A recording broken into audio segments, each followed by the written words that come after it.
दिल्ली में लाल किले के पास कार में धमाके से जुड़ी हुई खबर पर अपडेट। i-20 कार के मालिक की शिनाख्त हो गई है। धमाके वाली गाड़ी सलमान की थी। पुलिस ने सलमान को हिरासत में लिया। पूछताछ में सलमान ने कहा कि कार बेचती थी, लेकिन अब खुलासे दर खुलासे हो रहे हैं। सलमान नाम बताया जा रहा है जिसने पूछताछ में कहा कि उसने गाड़ी बेच दी थी। हालांकि पुलिस के पास में इंफॉर्मेशन जुटाने के लिए अभी समय और ऐसे में सभी ये जानना चाहते हैं कि वाकई में हुआ क्या था। इसी बीच कल सुबह 9:30 बजे गृह मंत्रालय में बड़ी बैठक को लेकर भी जानकारी। केंद्रीय गृह मंत्री अमित शाह लगातार इस पूरे घटनाक्रम पर नजर बनाए हुए थे। अस्पताल पहुंचे, उस घटनास्थल पर पहुंचे, लेकिन शाम के समय जैसे ही खबर सामने आई, एक बारगी के लिए पूरे देश में सनसनी और इस चीज को लेकर के क्योंकि सारे तथ्य समझने की कोशिश की जाए और ये देखा जाए कि किस पैटर्न के हिसाब से और किस आधार पर अगर इस घटनाक्रम को समझा जाए, सिलसिलेवार बम धमाके और उसके बाद जो लोग वहां पर मौजूद थे, जो प्रत्यक्षदर्शी थे, वो कह रहे थे कि इतना तेज धमाका और इस तरह की दहशत ना पहले कभी सुनी, ना पहले कभी होते हुए देखी। लेकिन 8 लोगों की मौत हुई है, ये पुष्टि गृह मंत्री अमित शाह ने की। उन्होंने कहा कि पूरे मामले की जांच जारी है। कल सुबह बैठक भी है। बड़ी खबर इसी बीच कल सुबह 9:30 बजे गृह मंत्रालय में होगी बड़ी बैठक। गृह मंत्री अमित शाह की अध्यक्षता में इसी मुद्दे को लेकर के ये बैठक होने वाली है। बैठक में सुरक्षा एजेंसियों के बड़े अधिकारी मौजूद रहेंगे। जरूरी भी है। कार से लटके हुए, फुटपाथ पर बिखरे हुए शव, लोगों के चिथड़े उड़ गए। लेकिन इस चीज की संवेदनशीलता को समझते हुए केंद्र सरकार अब किसी को बख्शने के मूड में नहीं है और अगर आतंकी तार इसमें जुड़ जाते हैं, जो कि लग रहा है कि साफ तौर पर जिस तरह का पैटर्न रहा, तो फिर अगली बड़ी कार्रवाई भारत की ओर से होगी। और बड़ी बैठक है कल। इसमें अपडेट आपको लगातार फर्स्ट इंडिया के जरिए पहुंचा रहे हैं। कई गाड़ियों में सिलसिलेवार धमाके हुए, एक के बाद एक आग के गोले नजर आए। मुख्यमंत्री भजनलाल शर्मा, राजस्थान के मुख्यमंत्री, ने भी इस पूरे घटनाक्रम को लेकर के संवेदना जाहिर की है। कहा, दिल्ली में हुई विस्फोट की घटना अत्यंत दुखद और पीड़ादायक है। इस हृदय विदारक हादसे में अपनी जान गंवाने वाले नागरिकों के परिजनों के प्रति गहरी संवेदनाएं व्यक्त करता हूं।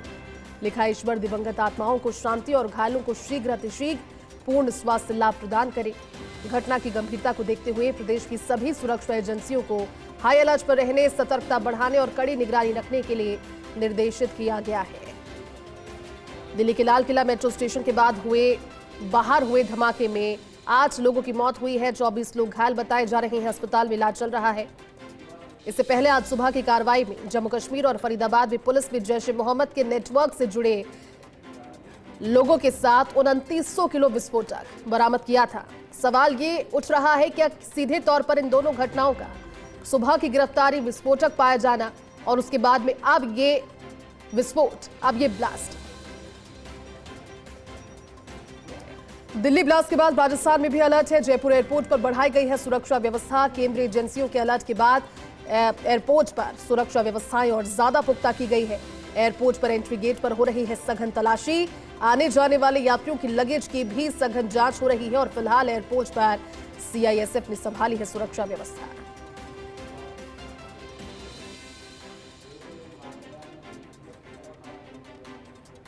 तो देखिए, ब्लास्ट में 8 लोगों की जिंदगी खत्म होने की पुष्टि। हालांकि देखिए, ना चाहते हुए भी, क्योंकि दुआओं का दौर चल रहा था जब ये घटना सामने आई, लेकिन एक के बाद एक करते करते पहले एक व्यक्ति के मरने की खबर, उसके बाद में ये संख्या बढ़ती गई। बीच में खबरें 10 से 11 लोगों के चले जाने की भी आई, लेकिन उसके बाद गृह मंत्री अमित शाह जब पहुंचे, मौजूदा हाल उन्होंने देखे। उन्होंने कहा कि 8 लोगों की मौत की पुष्टि हुई है। सवाल यही कि सुबह आतंकियों की गिरफ्तारी, 2900 किलो विस्फोटक, जो कि सीधे तौर पर यह बयान कर रहा था कि देश में किसी बड़ी आतंकी गतिविधि को अंजाम देने की फिराक में आतंकी थे, लेकिन उससे पहले टीम ने उन्हें धर लिया। लेकिन उसके बाद अब शाम में दिल्ली के लाल किले के पास, ऐसी जगह जहां पर सुरक्षा व्यवस्था को लेकर कहा जाता है, क्योंकि दिल्ली राष्ट्रीय राजधानी है, दिल्ली राष्ट्रीय राजधानी है। लाल किला ऐसा इलाका जो कि नो ड्रोन घोषित किया हुआ है। लाल किले की सुरक्षा व्यवस्थाएं भी पुख्ता ही रहती है और ऐसे में वहां पर इस तरह की घटना अगर पुष्टि होती है कि आतंकी घटना हुई, तो बहुत सारे सवाल।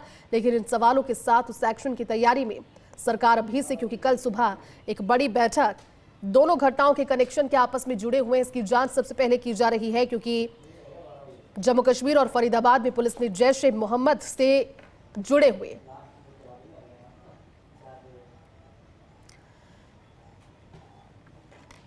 गृह मंत्रालय की ओर से देश भर में हाई अलर्ट। और इसी में दिल्ली में लाल किले के पास कार में धमाके के बाद मेट्रो स्टेशन के पास जब खड़ी कार में धमाके की जानकारी और एक के बाद एक जो वाहन वहां पर मौजूद थे उस आग ने उन वाहनों को भी अपनी चपेट में लिया। दिल्ली में हाई अलर्ट है।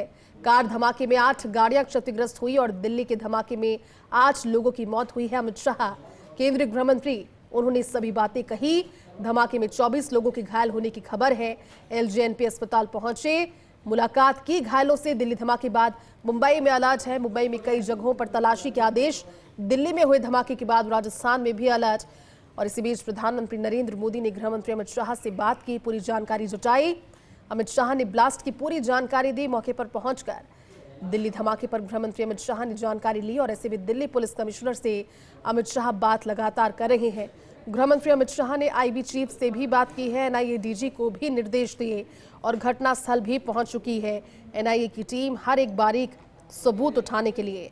हालांकि जब ये जानकारी सामने आई कि i20 किसकी वो कार थी, मोहम्मद नदीम के नाम से उस गाड़ी की जानकारी मिली और उसके बाद में उसके मालिक सलमान, जिसका नाम सामने आया, उस तक भी टीम पहुंची। उसने कहा कि उसने गाड़ी बेच दी थी। कुल मिलाकर के सोमवार की शाम लगभग 6:55 का 7 बजने का समय, और ऐसे में अचानक से खबर आती है।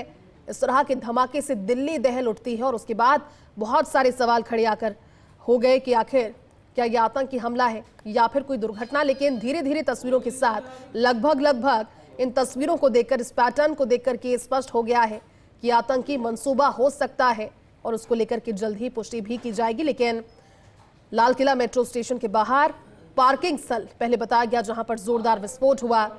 8 लोगों की मौत की पुष्टि की है केंद्रीय गृह मंत्री अमित शाह ने।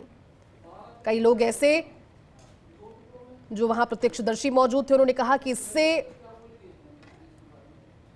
इस तरह का मंजर, इतना खतरनाक मंजर और इस तरह की तस्वीरें किसी ने अपने जीवन में देखी नहीं। इतना तेज धमाका जहां लोगों के परखच्चे उड़ गए, शरीरों के चिथड़े उड़ गए, गाड़ियों के परखच्चे उड़ गए, पुर्जे इधर उधर बिखर गए, आग लग रही थी, लोग भाग रहे थे।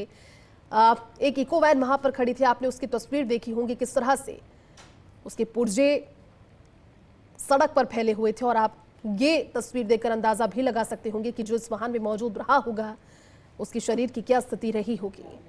हाई इंटेंसिटी ब्लास्ट के बाद में ये जांच जब आगे बढ़ेगी तो हर एक जो परत है वो भी खुलेगी और ये भी पता लगेगा कि वाकई में इस पूरे घटनाक्रम के पीछे जिस मॉड्यूल का हाथ हम मानकर चल रहे हैं उसकी हकीकत क्या रहेगी। और अगर ये स्थिति स्पष्ट हो जाती है कि आतंकी घटना साफ तौर पर यह है,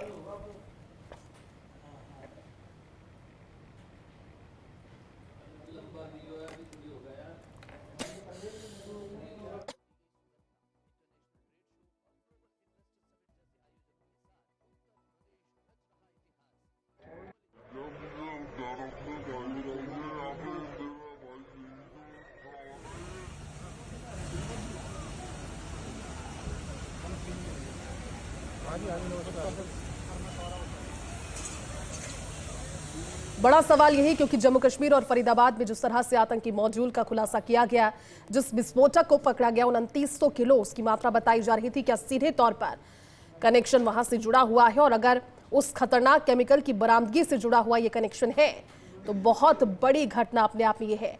राष्ट्रीय राजधानी दिल्ली, देश की राजधानी दिल्ली, लाल किला, ये वो इलाका जहां पर हर समय लगभग आप मानकर चलिए सभी बड़े कार्यक्रम, बड़े वीवीआईपी मूवमेंट वहां पर होते हैं। और ऐसे में देर रात कल जो कार्रवाई हुई उसमें जिस तरह से, क्योंकि देखिए आतंक के पूरे मॉड्यूल को समझने की अगर कोशिश करें तो ना सिर्फ पाकिस्तान में बैठे हुए आतंकवादी बल्कि हिंदुस्तान में बैठे हुए आतंकवादी और उनके पनाहगार भी इनकी सीधे तौर पर मदद कर रहे हैं।